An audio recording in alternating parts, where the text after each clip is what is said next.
And now I want to hand it over to the President of Ukraine, who has as much courage as he has determination. Ladies and gentlemen, President Putin. President Putin. He's going to beat President Putin.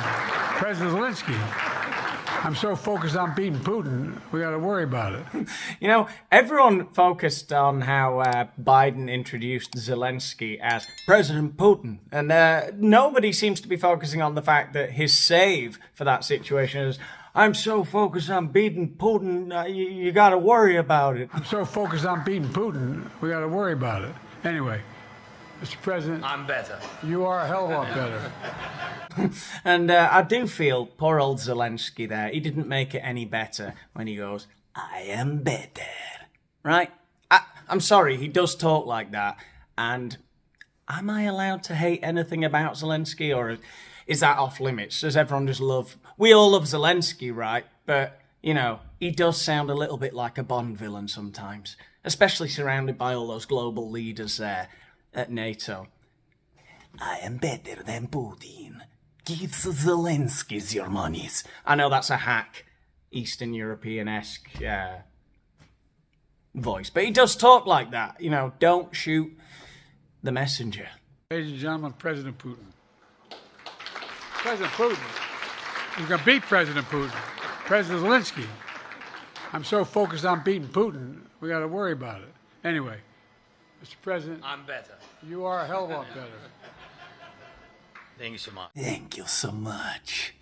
I'm kidding. I love Zelenskyy as much as the next jellyfish. In fact, look at me. I'm doing a little homage to Zelenskyy tonight, aren't I? I'm looking militant. I'm feeling militant. So what's this video going to be about today? Well, it's going to be a continuation of my observing the real-time unraveling of Joe Biden's re-election campaign, following the latest series of gaffes at the NATO conference, Zelenskyy shindig that they threw last night in honor of Zelenskyy and all of that. And I think it might be all over for poor old Joe Biden, because Democrats are turning on him. Democrat fundraisers like none other than Hollywood hunk and most relevant man alive, one of the most intelligent men I've ever heard speak, George Clooney. You know George Clooney, right? George Clooney. George Clooney. No, you'll hang on a second. Yeah, I know who you're thinking. You're thinking of Martin Clunes. He's also very, very relevant, just not so militant, Martin Clunes. You know, he's like a British George Clooney, but doesn't have quite so much to say about world politics. He knows his place. The 90s! Sorry, George. I had to say it. Someone had to. Who's Daniel Boland?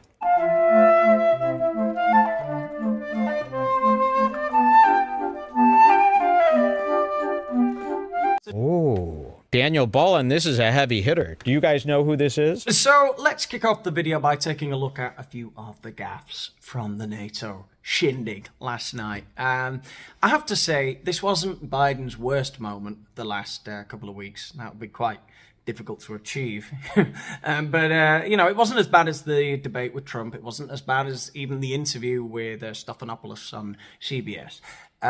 He got through his speech at the beginning of the conference fairly well, reading the two teleprompters. I mean, let's face it, it wasn't oozing youthful vibrance, whatever, but he's 81 years old, and we know what he's like. If he can get through a 5-minute speech, reading pretty much word for word what's on the two teleprompters, it makes sense, and he's still, you know, upright at the end of the speech, we give him a pass. But then came the questions for Biden, and this is how he responded to the first question.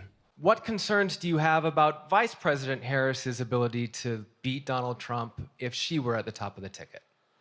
Look, I wouldn't have picked Vice President Trump to be vice president, but I think she was not qualified to be president. So let's start there. Oh, dear Lord. Let's get an action replay of that moment, but from the point of view of Biden's team. I wouldn't have picked Vice President Trump to be vice president, that I think she was not qualified to be president. So let's start there. Number one. The fact is that the consideration. This guy's reaction is amazing. He's been prepping Biden all week, and Biden just wanders out onto the stage. The very first question, he's there praying, come on, you can do this, Joe, come on. And the first question, and he goes, I wouldn't have picked Vice President Trump if I didn't think she was capable. Oh, Jesus. Oh, God.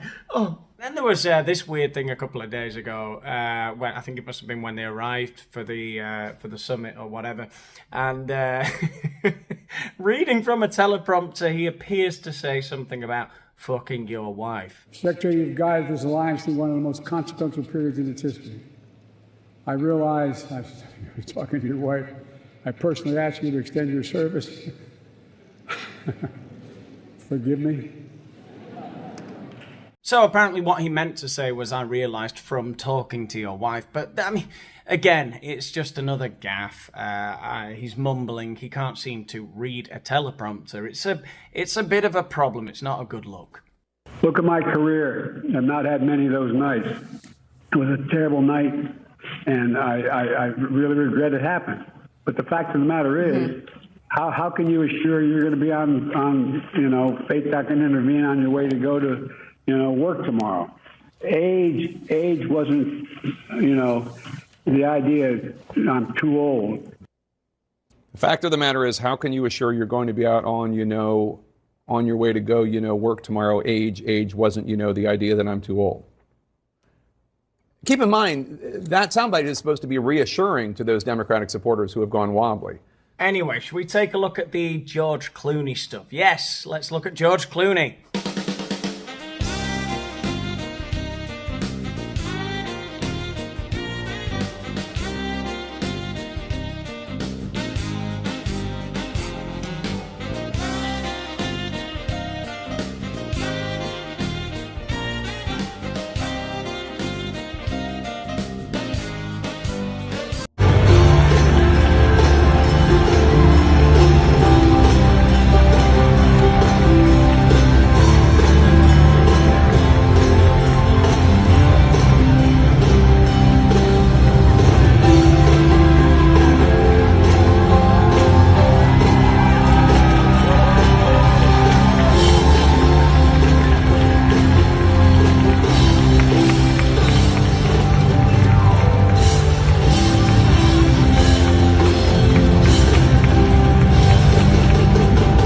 So that footage is from a fundraiser just a few weeks ago, if you'll cast your minds back. A fundraiser for the Democrats, hosted by Hollywood superstars George Clooney and Julia Roberts. And if you'll remember, people were sharing that footage of Joe Biden freezing on stage, freezing up like a T-Rex.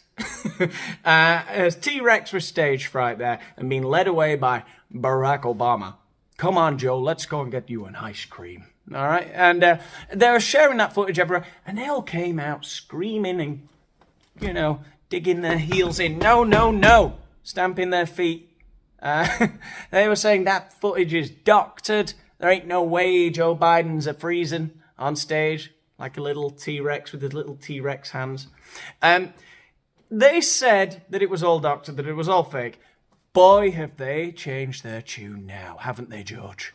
Oscar winner George Clooney, who last month co-hosted a major fundraiser for Biden here in L.A., today penning a New York Times op-ed saying that he loves the president, but, quote, the one battle he cannot win is the fight against time. Clooney writing in part, it is devastating to say it, but the Joe Biden I was with 3 weeks ago at the fundraiser was not the Joe big effing deal Biden of 2010. He wasn't even the Joe Biden of 2020. He was the same man we all witnessed at the debate. In a genuinely shocking defection, George Clooney is turning his back on Joe Biden. The Hollywood heavyweight, who just last month co-hosted a star-studded $30 million fundraiser for Biden, now says, we need a new nominee. I love Joe Biden, Clooney writes in an op-ed in the New York Times, but we are not going to win in November with this president.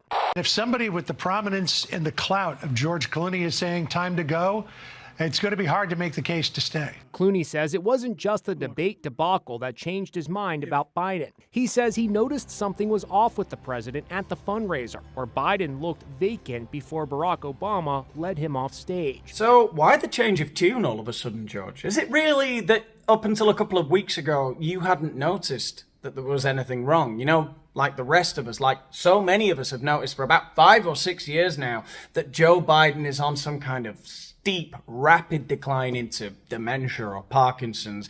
You didn't realize until a couple of weeks ago, right? Yeah, pull the other one, you bitch. Get that gas lamp out of my face, because I know what you are, George Clooney. You're like a scuttling little rat, abandoning the sinking ship. So although I wish I were here with better news, the fact is that you and I are sitting here today because this will be your last week of employment. This is not an assessment of your productivity. You gotta try not to take this personally. Well, I just had a bad night. So now fake movie actor George Clooney is getting in on the act. He's turned on Crooked Joe like the rats they both are. You see, the thing about George Clooney and people of his ilk is that they're very much from the Platonic school of thought. They believe that the mob lacks the skill and understanding to know what's best for them. And we need to be led by philosopher kings like George Clooney himself. As a filmmaker, do you support mandatory vaccines on film sets? I support mandatory vaccines, period. Call me crazy, right? But George, this is what George looked like as a kid, by the way. You're telling me this guy didn't grow up to have an axe to grind with the world, with the mob. Call me crazy, right? But I believe people like George Clooney, given the circumstances, right? I'm not saying they're going to do this, but given the circumstances, they would keep us more fucking slaves in the cave. They don't want us coming out and interpreting everything in 3D and the light. They don't need that shit on their hands, okay? What they want is to farm us like cattle. Okay, they can give us the illusion of democracy. They'll hold a raffle every year to see who gets to breed with whom. Right? But it'll be rigged, that raffle. I'm telling you now. Bloody lizards. I think every company should do it. Listen, I don't care. To me, it's really simple. We can look out for one another and take care of one another, or we can not. It's that simple. And all the people who want to talk about their independence and their freedom, you're free to leap until you fall down the stairs, but you're not free to drive. The minute your freedom infringes on everyone else's, then it stops. And so I believe very much in mandating that, as we did with polio, as we do with measles and mumps and everything else when a kid wants to go to school. And we'll get there, but it'll take some time. Hi, I'm actor, director, and two-time sexiest man alive, George Clooney. Now, I know you're going to say each to their own and all that, but I really have trouble accepting that George Clooney is or ever was the sexiest man alive. Can you please tell me if I'm wrong in the comments? Is it just me, or do you not think he was overhyped? Somebody decided one day he's so sexy, like a few women said it somewhere on some talk show, and then the whole world, like a mind virus, the women all over the world for about 5 years, at the end of the 90s, beginning of the 2000s, believed for some reason that George Clooney was the sexiest man alive, when there are hundreds and thousands of men out there that are better looking than him, have a bit more style about them. That guy is a basic fucking... Maybe I have an axe to grind. Science has given us unprecedented knowledge of the natural world, from subatomic particles to the majesty of space. Science enables us to cure diseases, to communicate across great distances, even to fly. Tragically, though, the volumes of invaluable knowledge gathered over centuries are now threatened by an epidemic of dumb idiots saying dumb. As a result, rampant dumb now threatens our health, our security, and our planet. Fortunately, there is hope. At United to Defeat Untruthful Misinformation and Support Science. You dumbass. Your generous contribution to You Dumbass will provide desperately needed knowledge to dumb idiots on Facebook and Twitter all around the world. Just $20 will convince one idiot that climate change is real. $50 will teach 5 brainless dumb to vaccinate their kids. And $200 will teach 10 knuckle draggers that dinosaurs existed, but not at the same time as people. Together, we can win the fight against dumb-ness, but we can't do it alone. I forgot to laugh. Anyway, what was the point of today's video? Yeah, people are turning on Biden, his gaffes are getting worse. Michael Douglas. I think it's a valid point. I mean, I'm deeply, deeply concerned. The women of The View there. Got to go back and review The View. I love The View. Sir, you referred to Vice President Harris as Vice President Trump. Right now, Donald Trump is using that to mock your age and your memory. How do you combat that criticism from tonight? Listen to him. This concludes tonight's press conference. Thank you, everybody. Anyway, that's enough politics for today. My next video is going to be not politics. It's a lovely video about Sean Penn that I'm working on, which I'm sure you're all going to enjoy. Anyway, if you do want some more Biden content, I just made a video yesterday, so the link's in the description to my Patreon channel if you want to help out there and get some access to some exclusive videos. Then you can check that out, and you'll be helping out with the channel as well, which is great.